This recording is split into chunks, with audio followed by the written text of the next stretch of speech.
Other stories, the Director of Communications at the Presidency, Eugene Arhin, says over 200 vehicles at the Presidency cannot be traced. Now, in an exclusive interview, he lamented that the situation has compelled the President to use cars purchased in 2007 for his official duties. The documents provided to me by the transport officer, we were supposed to have had a total of about 196 Toyota Land Cruiser vehicles, V8 vehicles. You were supposed to have something like a Toyota Land Cruiser Prado, a total of about 73, and then Mercedes-Benz's, BMWs, and then other vehicles. But what we came to meet was something which surprised all of us. For example, you take a look at the Toyota Land Cruiser vehicles which we're supposed to have. We're supposed to have a total of 196 Toyota Land Cruiser vehicles at the Presidency. We only came to meet 74. So that means you have a total of 122, which you still cannot find. Toyota Land Cruiser Prados, total 73. We only came to meet 20. So you have 43 difference. You look at something like the Mercedes-Benz, there were 24 in total, we came to meet 11. Toyota Avalons, 28, we came to meet 2. BMWs, there were 6, we came to meet only 2. Just these 5 models account for 208 vehicles, which we strangely cannot find. The President of the Republic currently has virtually only 1 vehicle at his disposal. That is the vehicle which was purchased in 2007 during the Ghana 50 celebrations. It's a BMW. A vehicle for the President obviously comes with so many added security features just for the safety of the President. Here he is driving his own Land Cruiser when he's going on duty tours outside of Accra.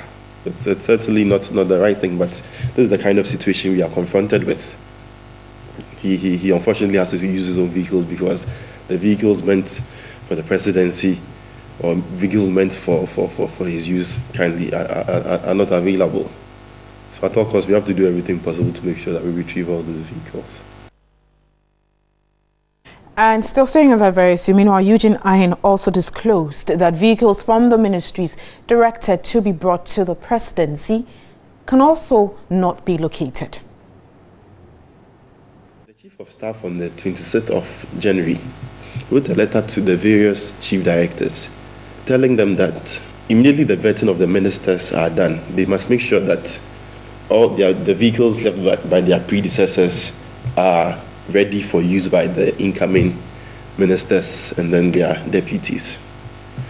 To our shock, we got letters from some of the ministries telling the Chief of Staff that they were instructed to return their vehicles to the Presidency. In that same memo written to the Chief of Staff from the logistics manager here, detailing the inventory of the vehicles that were here, it was stated categorically in them that all the vehicles which were being used by the ministers and their deputies have been returned to the chief directors at the various ministries. That was on the 3rd of January.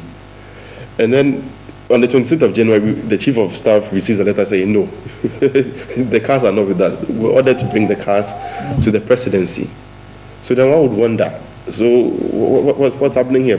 At the ministries, they're also complaining that they can't find the vehicles because they were ordered to bring the vehicles to the Presidency. It's a whole mess. Ministries can't find their vehicles. We also can't find our vehicles. So we are at a loss. We don't know where the vehicles are. The leadership of the task force, well, they are saying so far they've gotten significant leads as to where, well, the information as to vehicles which members of the public probably believe are supposed to be state-owned vehicles. According to the task force, at least they've gotten significant leads and they are hoping that sooner than later they'll be able to recover all, or a majority, if not all, of the vehicles, or certainly not to reach out to anybody. I mean, what's the purpose? I mean, if at the end of every 4 years we go through the cycle of every 4 years we have to go and buy new vehicles, I mean, even look at the cost of one vehicle, for example, a Land Cruiser. Well, at least even the one with the basic specs comes, I think, around $100,000. The highest about 160,000. Just look at the numbers we are talking about here.